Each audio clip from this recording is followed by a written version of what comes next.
Привет, я доктор Берг, и сегодня мы поговорим об очень интересном гормоне, а именно гормоне роста. Скорее всего, вы слышали о нем, когда речь шла о животных, когда его колют коровам, чтобы они росли большими. Нет, речь не о нем. Или о спортсменах, которые используют его нелегально, чтобы улучшить результаты, и не о нем тоже. Я говорю о гормоне роста, который организм синтезирует сам. Например, у детей этот гормон отвечает за рост тела. Но когда человек уже вырос, этот гормон служит другим целям. В основном он отвечает за сохранение белков. Вы знаете, какие части тела состоят из белка? Конечно же, это волосы, ногти, кожа, коллаген, связки, сухожилия. Даже кости. Много чего в организме состоит из белка. Гормон роста — это основной антивозрастной гормон, потому что он защищает кожу и связки, сохраняет их гибкость и эластичность. Ведь если вы теряете белок, сосуды теряют эластичность, давление растет, и тело буквально разваливается. Гормон роста нужен для роста клеток, их воспроизведения, регенерации после травм и стресса. Он также помогает удерживать кальций.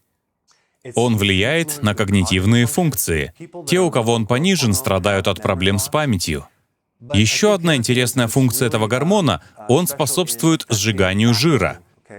Гормон роста — это основной гормон, который помогает сжигать жир. Так что при его дефиците человек набирает лишний вес. Теперь вопрос в том, как можно повысить его уровень. К сожалению, после 50 его выработка резко снижается. Этот процесс начинается даже раньше, примерно в 45. В 60-70 его уровень совсем низок, у детей он очень высок. Так что следует поддерживать его выработку как можно дольше. Есть ряд способов исправить ситуацию естественным образом. Номер 1 — интервальное голодание. Интервальное голодание повышает выработку гормона роста, а это, в свою очередь, означает, если вас пугает потеря мышечной массы, на интервальном голодании повышается уровень гормона роста, и, в свою очередь, это защищает от потери мышц. Второе — гипогликемия, низкий сахар. Надо держать сахар на низком уровне, потому что сахар как раз снижает гормон роста. С каждым всплеском сахара или инсулина гормон роста снижается. Так что, если хотите сохранить его на высоком уровне, держитесь подальше от сахара. Аргинин — это аминокислота, тоже повышает уровень гормона роста. Аргинин содержится в основном в продуктах животного происхождения, в мясе, животном белке. А вот в салате и орехах аргинина нет. Витамин В3 также повышает гормон роста, что очень любопытно.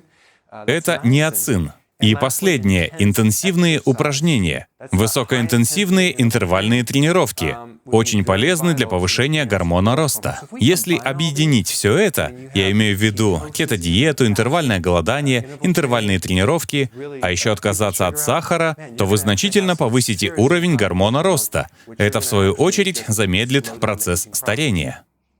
А вот какие факторы понижают уровень гормона. Бессонница, плохой сон, вообще любые расстройства сна. Употребление сахара и скрытого сахара. Стресс и кортизол. Кортизол понижает уровень гормона роста. И, наконец, гормональные разрушители. Это могут быть пестициды, гербициды, инсектициды. Все они нарушают работу гормонов. И особенно гормона роста. Это базовая информация об этом очень важном гормоне, так что применяйте ее на практике и оставляйте комментарии.